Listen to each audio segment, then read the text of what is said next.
Hello my friends, welcome to a new session of You Can Get Over It, How to Confront, Forgive and Move On. This is your Pastor Yari.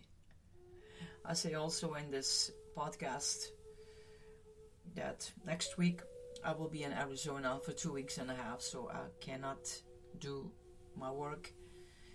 It's not be able because I'm going to work with the homeless and do some other stuff there too. So please remind yourself, okay? Now, why Jesus compared unforgiveness to the Sycamine tree? In Luke 17:6, Jesus gave an extremely vivid picture of the evil effects of unforgiveness. He also told the disciples how to get rid of unforgiveness in this verse. Jesus said, "If you had faith as a grain of a mustard seed, you must say unto this Sycamine tree, be thou plucked up by the root, and be thou planted in the sea, and it shall obey you." Now, this is an older translation. Notice that he likened the unforgiveness he talked about in verse 1-5 to the Sycamine tree. Before we discuss how to uproot unforgiveness, let's first see why Jesus used the Sycamine tree in this illustration. Why didn't he use a plum tree, apple tree, or orange tree? Was there a particular reason he used the Sycamine tree to symbolize his unforgiveness? Consider these facts about the Sycamine tree, and you will understand why Jesus used it as a symbol of unforgiveness. There is no doubt that Jesus chose the Sycamine tree because of the following facts. In Egypt and the Middle East, the Sycamine tree was the preferred wood for building caskets.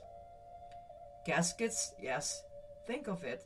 The tree that was most commonly used to make caskets is the example Jesus used to depict bitterness, resentment, and unforgiveness.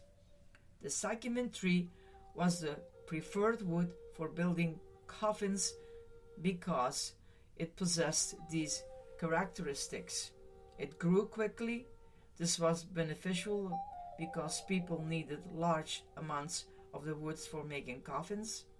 It grew in many different kinds of environment, making it easily accessible. It grew best in dry conditions, making it easy to grow even in bad conditions. Its wood was very durable, a desired quality for the making of coffins. One look at this list, and I understand why Jesus likened the Sycamine tree to forgiveness, just like the Sycamine tree. Unforgiveness grows very quickly.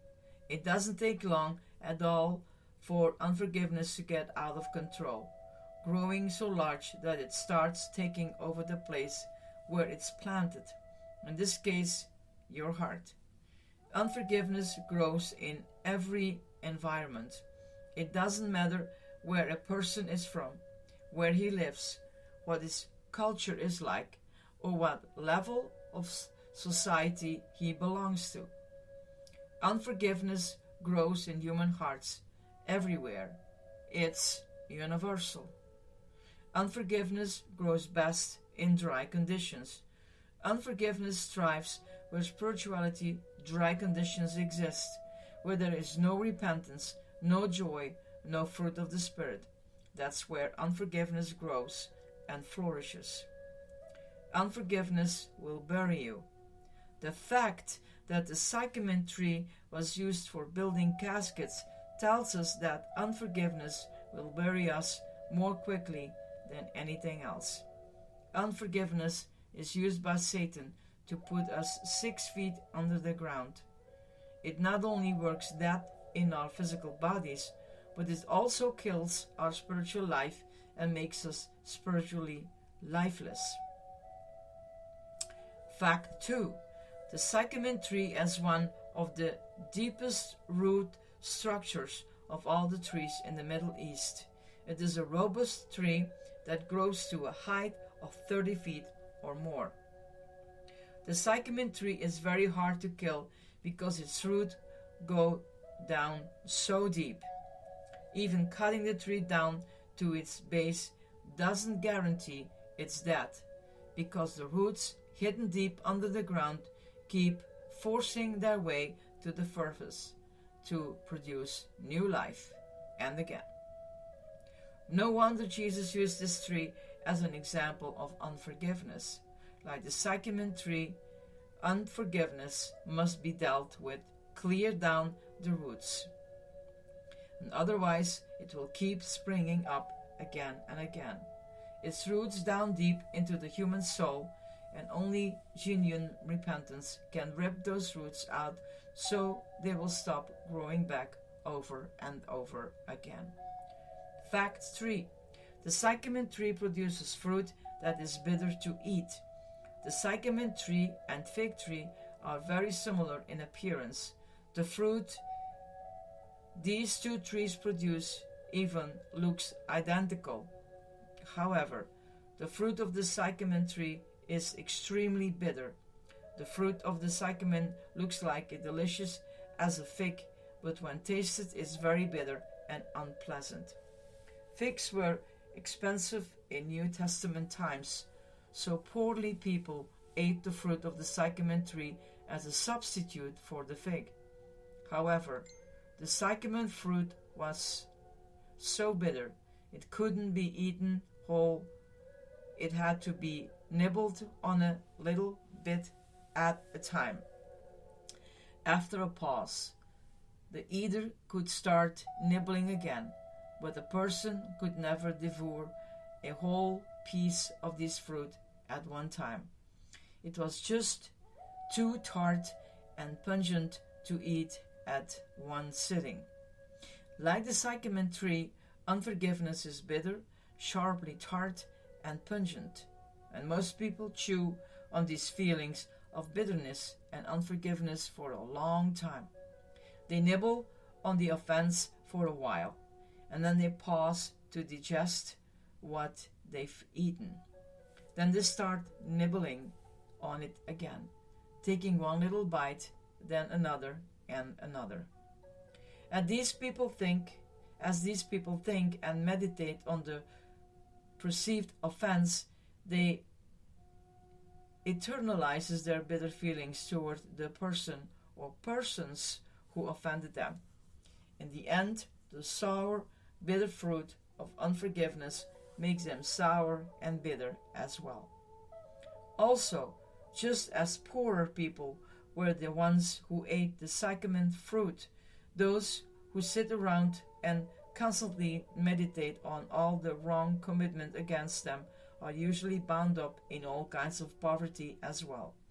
And certainly, these people become spiritually poor as they constantly chew on that bitter fruit. But they are also frequently defeated, depressed, sick, and financially poor. Fact 4. The sycamine tree is pollinated by wasps. The sycamine tree is pollinated when a wasp sticks its stinger right into the heart of the fruit. Since the wasp stings initiates the pollination process, the sycamine tree and its fruit could not be reproduced without it. This makes me think of all the time I've heard people say, "I'm sorry, but I've been stung by that person once, and I'm not going to be stung again. What he did hurt me so badly that it'd be a fool to let him get through enough to sting me again." Is it possible that these people were stung by a situation specially designed by the devil to pollinate their hearts and souls with unforgiveness? Did Satan's rasp get to them? If you keep your heart free of offense, the devil cannot produce this full fruit inside you. The best way to avoid the destruction effects of unforgiveness in your life is you determine that you will never be offended in the first place. If you'll keep the stinger of that wasp out of your heart, you'll never have to uproot a huge tree of bitterness later.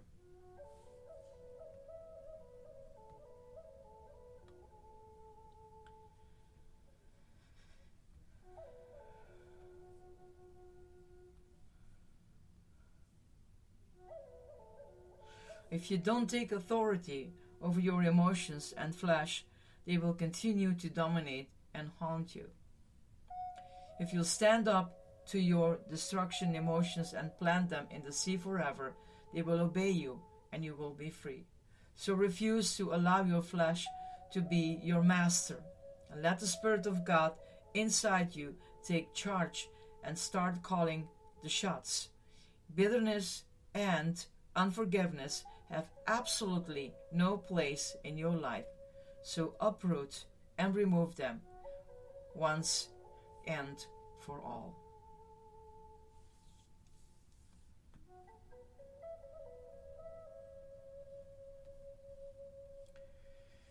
So,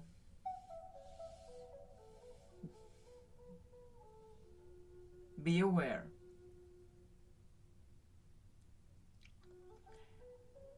And maybe now you have a better understanding how deep unforgiveness can put you in a situation where you totally are not okay anymore.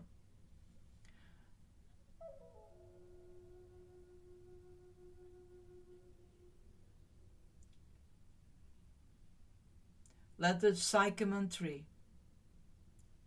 be your example to get rid of all what's in your heart that is not right, and forgive. May your journey become stronger and more loving and more joyful for yourself and also for others. May Christ dwell in your hearts, and may the Spirit of God appoint you in what needs to be cleared out and forgiven. God bless you. Bye-bye. This is your Pastor Yadi.